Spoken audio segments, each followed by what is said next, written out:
Danielle Boyer joins us now on the MegaCast. She's the founder and CEO of the STEAM Connection.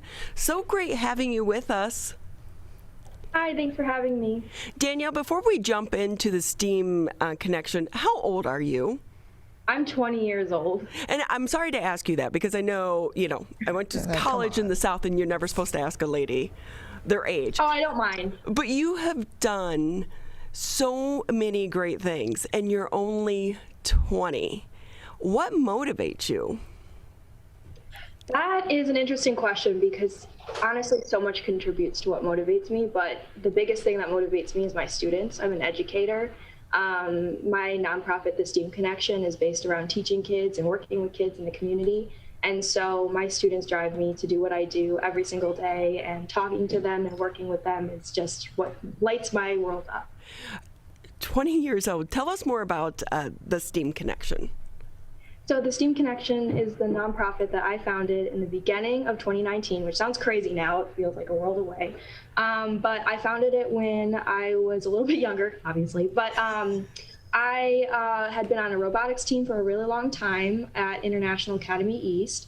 And I saw how great the programs that we're putting on impacted the community, like STEM tutoring programs, things like that, technical education, robotics programs, letting the kids drive the robots, wire things. And I was like, I want to continue to do this even after I graduate. So I founded my nonprofit. STEAM stands for Science, Tech, Engineering, Art, and Math. And in that same month, I launched 6 books and 1 robot. And so I have not stopped since then. I feel like I've done nothing with my life, and I'm a lot older than 20. But what's it been like for you doing this journey? Because you're impacting and sparking imagination in the hearts of these kids. Well, it's exciting because I get to combine my passions for helping others and making things every single day. I'm actually speaking to you right now from my headquarters of the STEAM Connection. And as you can see, I've kind of decked out the entire room. I have little robots everywhere. I have a gecko robot. I have my art on the walls. My students come in person sometimes, but mostly now because of the pandemic, virtually. And I get to teach kids every day, and I also get to invent new robots all the time and work on new projects, and it's super exciting. I love it. How do you build a robot virtually? So that was a really huge learning curve for me because even in person it can be difficult, but I'll actually show you. So this is one of my robots. Its name is Every Kid Gets a Robot, and it's a robot that costs less than $20 and is sent to kids for free. I say the robot has driven farther than me because it's actually gone to tens of thousands of kids in more countries than I've ever been. But what's really cool is that I can teach it virtually. I ship the robot kits individually to the kids, and we assemble them on like Zoom, which is insane. I even teach the kids how to wire robots on Zoom. I didn't think that was possible, but it is possible. And it's so cool to see the robots like working and moving even when I'm not there in person. So with that, Danielle Boyer with us here on the MegaCast. She's the founder and CEO for the STEAM Connection. Danielle, I know at the heart of your nonprofit, it's about trying to diversify the industry as well and attracting different voices to the industry. How do you go about doing that? Well, I think it's so important to make the technical space a representative one. Not only for my students, but also for like college students and professionals as well. I know when I've walked into different engineering spaces, sometimes I'm the only woman, and it's a little crazy. You definitely feel like you stand out and you don't belong. And I wanted to create a space that where every kid belonged and where every kid knew that they mattered and were represented in that space. And so I can't always say the same for other spaces, but within the STEAM Connection, the kids see artwork that represents them. They have mentors and teachers who represent them. Our entire organization, we're minority run, which is really cool. And we're all students, which is even crazier. And we just want to give our students the role models that we never had. So talking about that, we're students. Are you in college now? Yes, I am. I just finished a program at the University of Vermont in neurodevelopmental disabilities for youth. And that was really cool. It was like a fellowship program with an awesome mentor. I loved it. Was it in person or virtual? It was all virtual. I was so thankful. I'm like, I can still work and, do the program too. I'm sitting here, I'm like, you're a super smart kid, aren't you, Danielle? I try. I study a lot. I try. So with that, where do you want to see the STEAM connection go? Well, I want to see the robots continue to reach many kids around the world, and I want kids to know that they belong in technical education, that they belong in robotics, and they belong in engineering and software development. I want kids to know that. And so I see myself making robots for a really long time and bringing in even more awesome people to help with that. And I see the robots, as I said, driving onward even farther than me. And with that too, when you've been able to reach some kids and they built their first robot, what was that experience like for them? Oh, it was so cool. You get to see the kids like faces light up as their robot works. And then they go on and they tell me that they they chase their pets with them and that they edit them and add like lights and things and reprogram them. And that's the coolest thing ever, to hear that the robots are like doing more even beyond just the classes that I teach. And I get pictures from the kids of how they've decorated them and what they've learned since then. A lot of kids have gone on to start their own initiatives, their own podcasts, their own nonprofits, and they're all younger than me. It's wild. See, you are what is right about the kids today. So many people kind of complain about the kids. Look, she's amazing. You are absolutely amazing. How did you get interested in STEM? So I was actually 10 years old, and I saw that my little sister was interested in science and technology. We were homeschooled though, and at our homeschool group, there were no classes offered like that. And I was like, there has to be something better, right? So one day I was at the store, I was at Costco, and I saw animal puppets. And I was like, Mom, what if I taught an animal science class? And she's like, dude, you're 10 years old. What are you talking about? And I was like, no, listen. I could like make my own coloring sheets. Like I can do this. I learned a lot in the process, but I learned most of all that I love teaching kids, and I love especially robotics, and I love, creating educational materials and things. And as I said before, I've not stopped since then. But how important is it to be able to reach kids of all different backgrounds? Because the one thing through the pandemic we have learned is about the inequities within our education system, and trying to get everyone involved in this arena. So how has it been a challenge for you to try to reach some of those kids? So accessibility is one of my biggest focuses for every single kid. That's why I took the neurodevelopmental disabilities program. I want to make sure that every kid's represented and every kid has an opportunity to learn and to be able to pursue what they love. One of the biggest focuses for us was the problems centering around Wi-Fi access, because a lot of kids, especially in rural communities, especially rural Indigenous communities, don't have access to it. And I'm Indigenous, so it really, really matters to me a lot.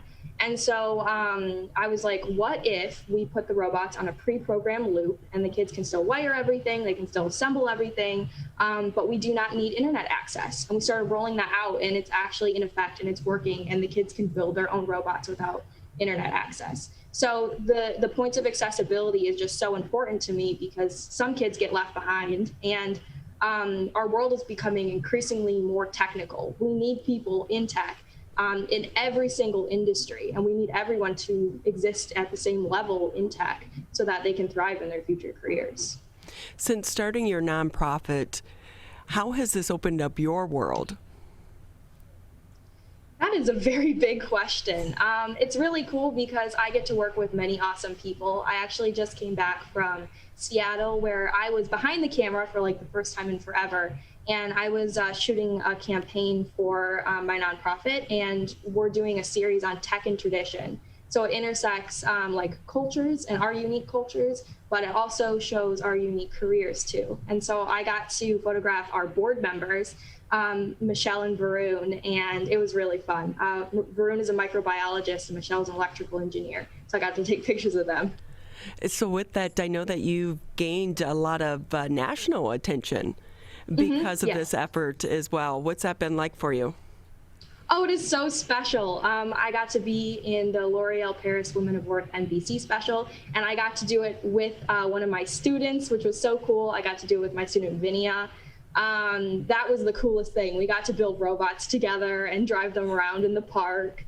I'm also one of People's Girls Changing the World. My mom actually took the picture that ended up in the magazine, which was just so special. It's just so cool to be able to see my work impact others in more ways than I thought was possible. And to also, represent my culture and to show kids that, they can pursue what they love too. So I know you have a podcast. Do you want to, Yes. Where can people find that? What do you talk about? So my podcast is actually with the student that I just mentioned, Vinia. She's 13 years old, which is insane. Wow. We just recorded another episode yesterday, and it's called Hands-On Techie Talks, wherever podcasts are uploaded, wherever your favorite is. So Apple Podcasts, Spotify, etc., Audible. And we talk about environmental innovation for kids, and we talk about how to use technology for good and how to treat others with kindness through tech and through science. And it's really fun. We just talked about biorobotics, which is my career destination goal, is building robots that are like animals. So, and what is your career goal? To definitely one day have a show where I can build robots with people all around the world and kids all around the world, and learn about animals at the same time. So animals and robots, that's my goal. Well, you're definitely passionate, and you can see it in your face. Your face lights up when you talk about robots. I never knew robots were so cool. They are so cool. Honestly, the robots are so fun. You can have robots that emulate animals, robots in manufacturing, robots in so many different ways. It is the coolest thing in the world. I love it. You mentioned that you have a sister. Is she as interested in science like you? She just got into the University of Michigan, and she's going to be pursuing teaching. That is great. So with that, you're homeschooled? Yeah, most of my life, yeah. So for you, all of us have been freaking out over the past year because so many kids have, had to learn remotely. For you, that was probably pretty normal, right? Yeah, whenever I hear someone like, "Oh my gosh, I'm homeschooled now," I'm like, "It's not the same. It's not the same." Yeah, it's kind of weird hearing everyone say that now, because I totally got made fun of for it when I was in public school. I joined middle sophomore year, I totally got made fun for it. So, yeah, now it's a cool thing, I guess. But who homeschooled you? Was it your mom? Yeah. Well, did she have a teaching background at all? Nope, no. She is an artist, so it was definitely an interesting environment. It was really cool though. I got to learn with my sister, and we got to participate in a homeschool group. We did art every morning. That's how we woke up, and yeah, it was really interesting. My dad's an engineer, so I like to think I have the blend of both of their backgrounds. You definitely seem to, and I will tell you, your mom did an amazing job, because she'll be happy to hear that. 20, I mean, you're 20. And you have already done so much, because when you're looking and talking about, I'm going to start a nonprofit, did roadblocks get in your way at all? What advice would you give to other young people? I have to say that if you see a problem or you see a challenge that exists in your community and no one else is solving that problem, why not do it yourself? I've always thought that way, and I encourage others to think that way too, because we need young people making a difference, and we need young people speaking up for what matters to them.